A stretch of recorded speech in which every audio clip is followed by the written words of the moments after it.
I guess nobody's exempt from this type of stuff, right? So I got an email.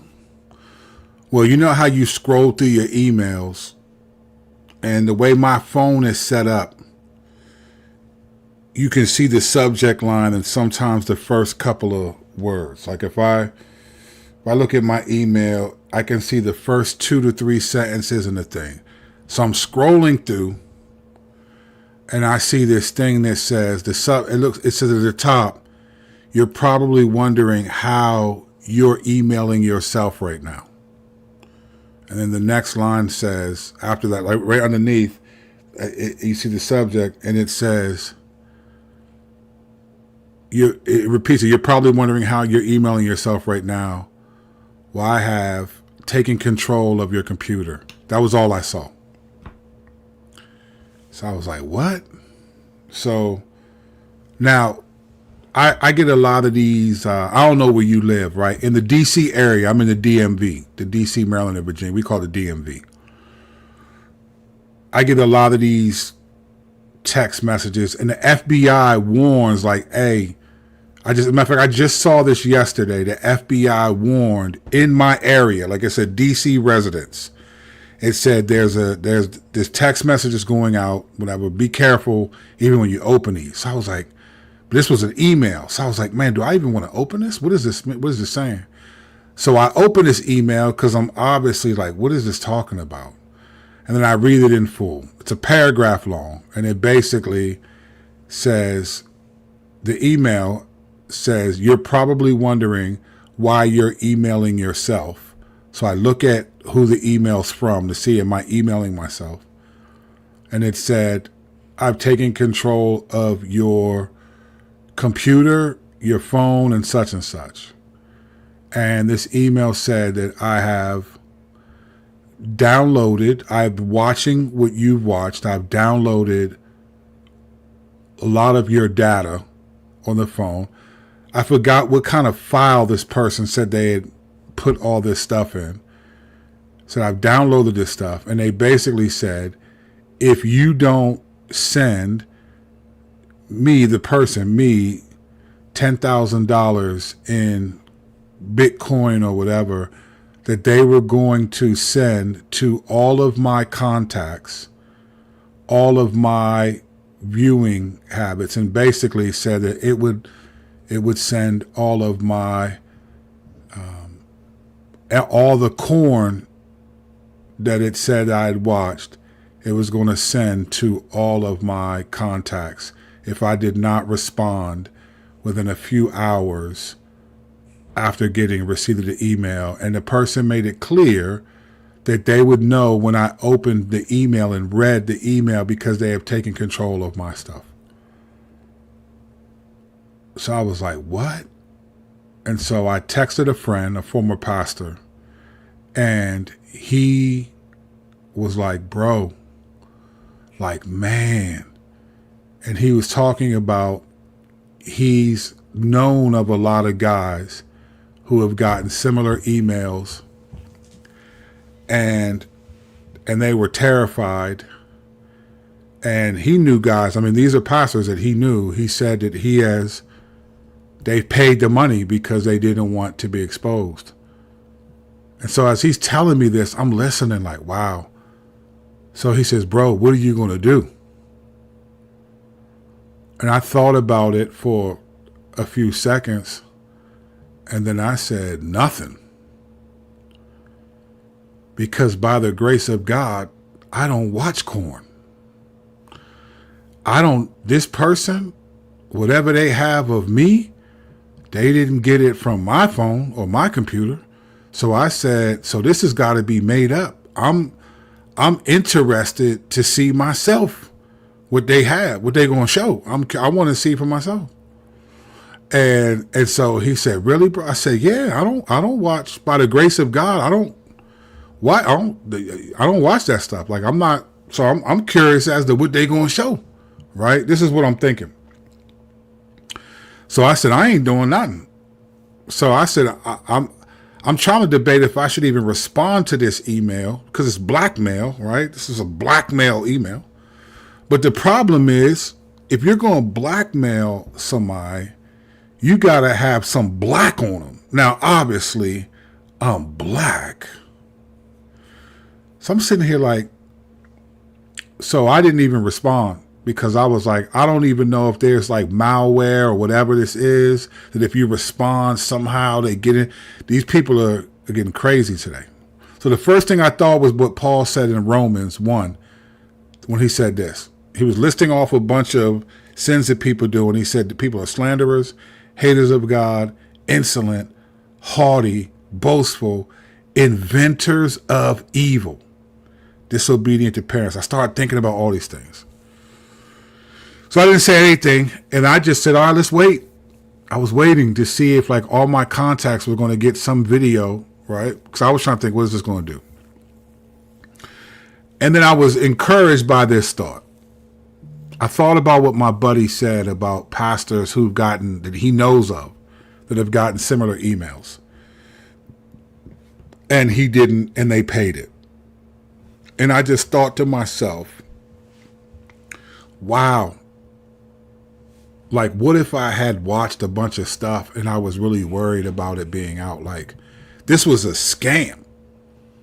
It was a scam because I was like, you don't got no footage of me, but I was like, put it out. Let's see.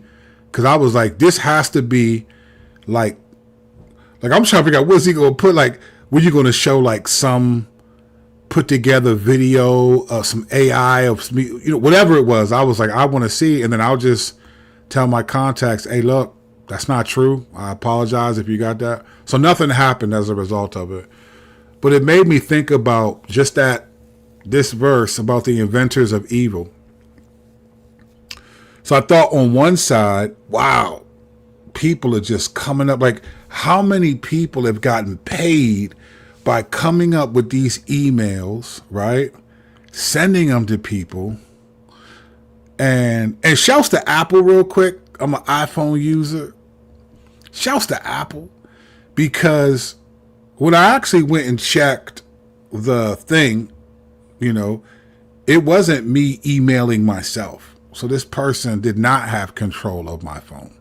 I don't know what email that was, but it wasn't me emailing myself the way they said.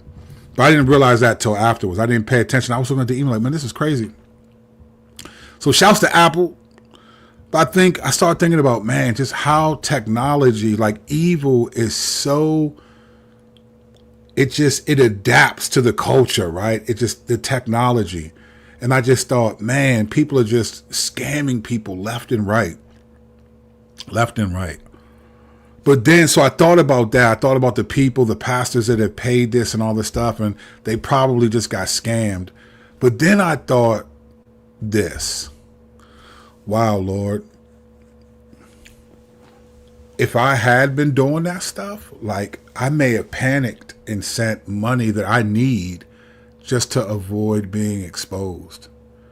And it made me grateful to the Lord that at least that. I mean, listen, here's the reality. And I've said this about a lot of my recent videos about people always attacking other people's channels and sermons. And I made a video yesterday. Was it yesterday? No, it was Monday. Today's Wednesday.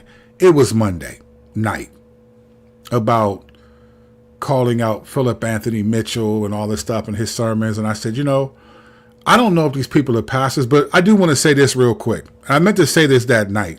So let's go back in time 2 days and add this statement to that video in your minds, right? All the people that criticize pastors, and I'm not talking about heretics who just be wilding. You just don't like the way they said this or you think that. I don't know if these people are pastors or not. I know one person said they thought Smart Christian Channel, Corey Minor, was a pastor. I've never heard that he was. But I would love to see him and all the people that criticize all the pastors. I'd love to see you show us how it should be done, fam. I don't see any of those people's sermons on YouTube. Like, show us how to teach, fam. If you are, and I think all athletes, everyone should be like, cool. If you're criticizing the way I played in the game, please come down to the court and show me how it should have been done. Let me put the 6'9" defender on you and you show me how it should have been done.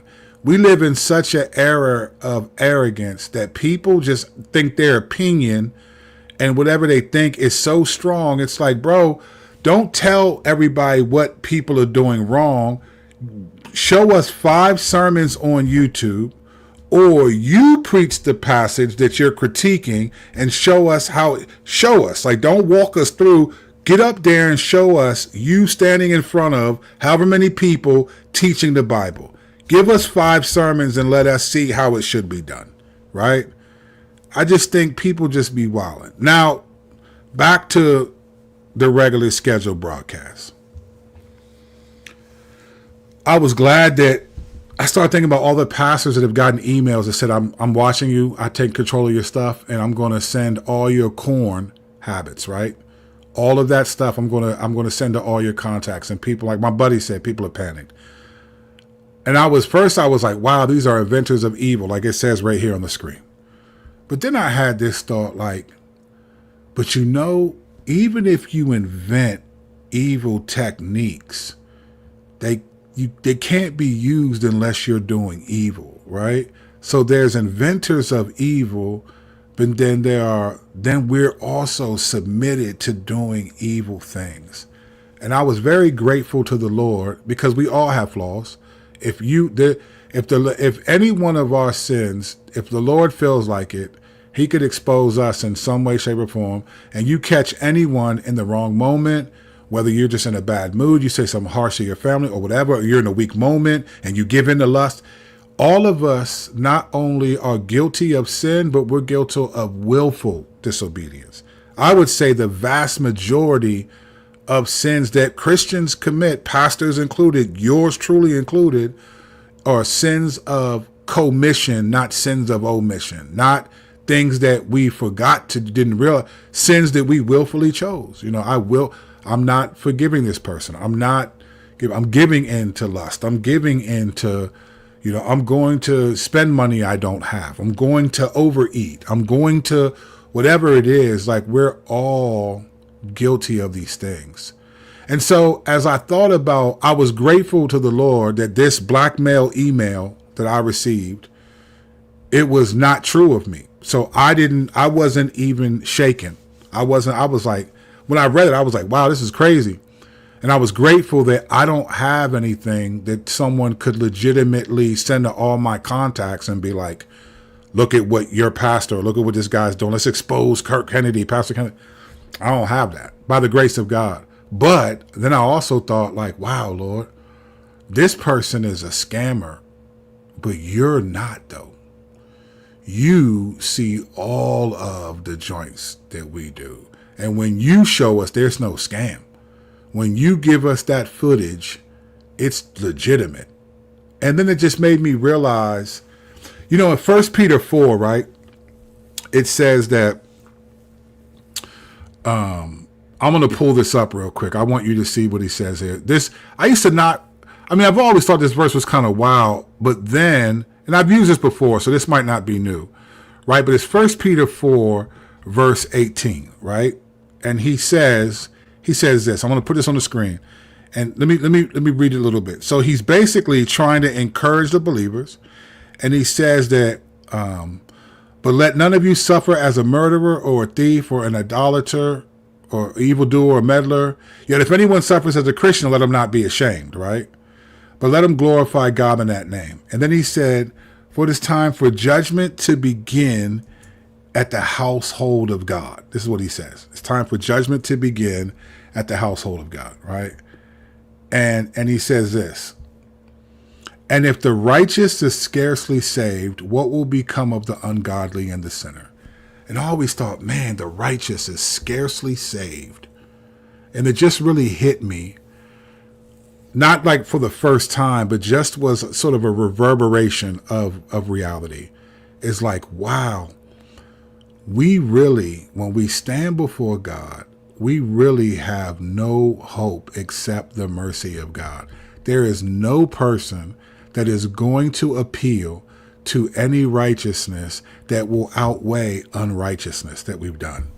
None. The Lord does not blackmail. Neither does Satan. Satan accuses what actually exists. So I was grateful to the Lord that this blackmail doesn't apply to me, but I was also sobered by the fact that there are things that apply to me that when I stand before God, everyone's going to see that email, as he will all of us. So it just made me, more. I was sober and I was sad because as a pastor, it's kind of a fraternity, so to speak. Like, even though we're individual people and stuff like that, like, out of all the however many people have ever lived, only a very small percentage of those people. So let me say this to you. I don't know what you think about this. If you're a Christian, right? If you're a Christian, you're a son and a daughter of God, right?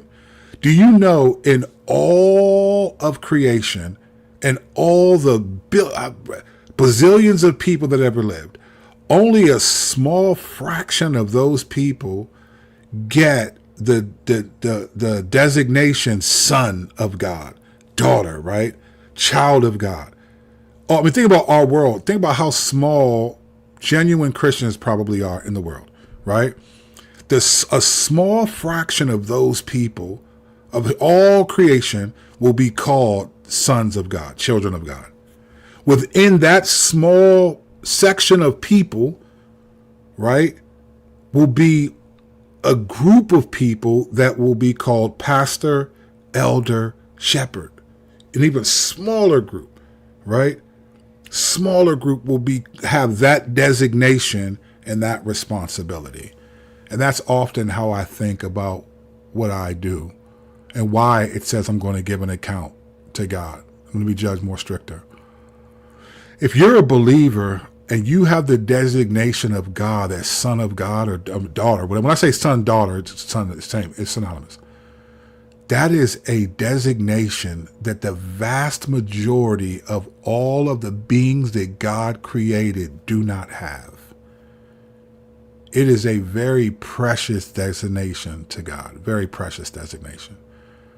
And I hope, I'm trying to do this because I am super flawed. But I was grateful that email that tried to expose me and blackmail me didn't have anything to expose in that area. But man, and I think this is why we need to walk with a limp. This is why all the accusers of other Christians, you're going to be accused too. All of us who watch this stuff, are you watching you, right? This is why I say these things, because I just feel like I'm grateful to the Lord. And if he decides to expose sin, then for his glory, let him do it. But I was grateful that email trying to expose me was a scam. And not because it was just a scam, but because I don't sin in the ways it was going to expose. But it just reminded me that sometimes, and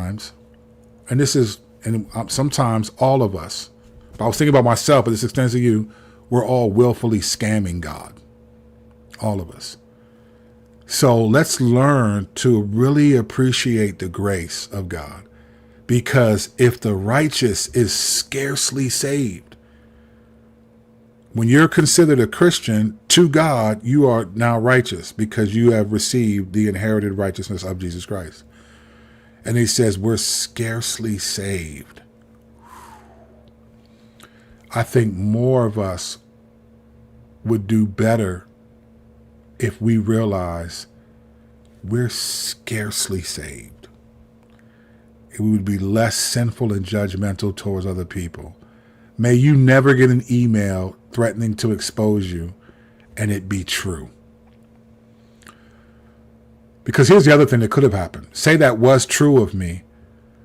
I would have hoped that I would go to people. I had people in my life that I could say I'm struggling with this. So if it came out, these people already knew that. Now, obviously, you got a lot of people in your contacts. There's a lot of people that wouldn't know that. But I just hope. So it was a reminder to me of the judgment seat of God. That's not a scam, whether people believe it or not. That's not a scam. And God will read our emails. He reads our emails, and he has exemplary footage. I don't know. We look at a lot of 4K. You know, we're moving towards 8K. I don't know what K it's going to be for God, but I just hope we're okay. And we're only going to be okay as if we've said, look, Lord, we're living lives. We recognize we're flawed, and that's why we believe in you. I love when people say, oh, Christians, you know, we don't believe in Jesus because we're perfect. Like, you just think you're so perfect. It's like, actually, I believe in Jesus because I'm more aware of my imperfections, and I'm aware the standard is perfection, but I just don't meet it. So yeah, they tried to blackmail your boy, and by the grace of God, I don't struggle in the ways that they were saying. But man, was it a reminder of how grateful we need to be for grace, because we all are willfully disobedient in some way, shape, or form. And according to God, we're all scarcely saved. So let's not worry about what everyone else is doing, who we think are scarcely saved. And like the apostles, when Jesus said, one of you will betray me, let's just say, is it I, Lord? Like and subscribe or be offended. I still love you. Grace and peace. We will see you tomorrow for day 17.